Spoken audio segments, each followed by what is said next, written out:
Um, Parang tulala lang siya, pati tahimik nung nalaman niya na safe. Ako, guys, alam ko na I had a gut feeling. Malakas yung gut feeling ko, guys. For some reason, ang lakas ng gut feeling ko. Sabi ko kay Heat all week, huwag kang mag-alala, rest well, makatulog ka sa gabi, sleep well, kasi wala kailangan alalahanin kasi alam ko sa sarili ko na madaming supporters si Heat, madaming nagmamahal sa kanya. Those experience inside the house, grab it. Super fun. Every day, meron kang, meron kang bagong matututunan. Every day, meron ka lang just bagong matututunan, bago kang malalaman sa mga housemate mo na hindi mo alam. Like, katulad kay Princess. Kami ni Princess, hindi close kami dati sa labas. Pero dahil nagstay kami sa bahay for like 1 month, grabe yung bonding namin ni Princess. Di ko din in-expect at hindi niya rin in-expect na ganun yung magiging bonding namin sa isa't isa. Thoughts on your mom na si Lela? Ah, I miss Lela. She would always be there for me pag kailangan ko siya. Namimiss ko na yung tinatawag ko siya, Mama, Mama. Kasi pag nasa bahay ako, automatic pag alam na ako sino, alam na ni Lela pag narinig na niya yung Mama, Mama. Ako yun. And she would always call me son. Kaya, grabe, miss ko na talaga yun. Bahay ni Kuya. Pero abangan, baka, ano, no. Mga gusto ko pang maging ka-close, ayun, si Caprice. Kami ni Caprice, bihira lang kami mag-usap nun. Kasi, nire-respect ko kasi pag, alam ko si Caprice pag gusto niya ng alone time, bibigay ko sa kanya yun. Pero, ayun, si Caprice, gusto ko pa siya maging, makilala pa si Caprice. Aminin ko, parang feeling ko, mas naging close kami ni Caprice ngayong nomination. For some reason. Like, parang nagjo-jokes na ako kay Caprice, tas mas lalo ko siya napapatawa ng ganun. Well, dati pa, napapatawa ko na dati pa si Caprice. Kaya, ayun. Pero may nasagot na ako, ayun nga, si Ray, pati si Ashley. My favorite ship. Ship sa bahay ni Kuya. Kasi ang cute nila, honestly. Super cute nila and kung si Ashley sweet sa mga girls, lalo na si Rafe sweet sa mga boys.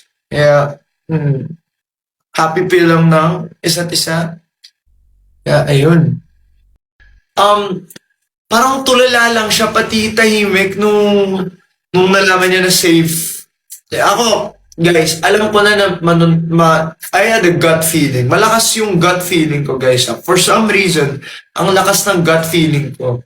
Sabi ko kay Heat all week, huwag kang mag-alala, rest well, makatulog ka sa gabi, sleep well, kasi wala kailangan alalahanin kasi alam ko sa sarili ko na madaming supporters si Heat, madaming nagmamahal sa kanya. Kaya, ayun, nung eviction night, inaano ko na lang kay Heat na, taran, ito ang safe. Tapos para mga last words ko kay Heat, I love you Heat, I love you. Minamount ko na lang sa kanya na, ayun, no matter what happens, I'm rooting for you, pare. Hindi ko alam kung nakita niya yung video clip na yon. Minamount ko sa kanya, I love you, I love you, I love you. Kasi, tropa ko yun. That's my guy right there. That's my guy. That's Heat right there. Kaya, ayun. Heat for the win! Heat for the win! Mahal na mahal ko kayo guys. Thank you so much. Y'all are the best. Walang Lee Victor kung walang dahil sa inyong lahat. Yeah. Malapit na malapit na mag-air yung PBB. So, I'll end this live para mapanood po natin yung But yeah, before I go, I'll just sing you guys another song, last na, bago ko umalis. Wow, 10,000 viewers! Oh, hi guys! Hello guys! Ayun, sakto. Madami nanonood for this song. Ano ba yung mga sikat na song ngayon, guys? Let's me know what are the famous trends. Uy, heart. Hot. Let me know what are the famous songs. Songs. Ay, multo. Ayan, multo. Kantayin natin multo kasi ang multo ko ay hindi ko kasama si Heats. Bahay ni Kuya.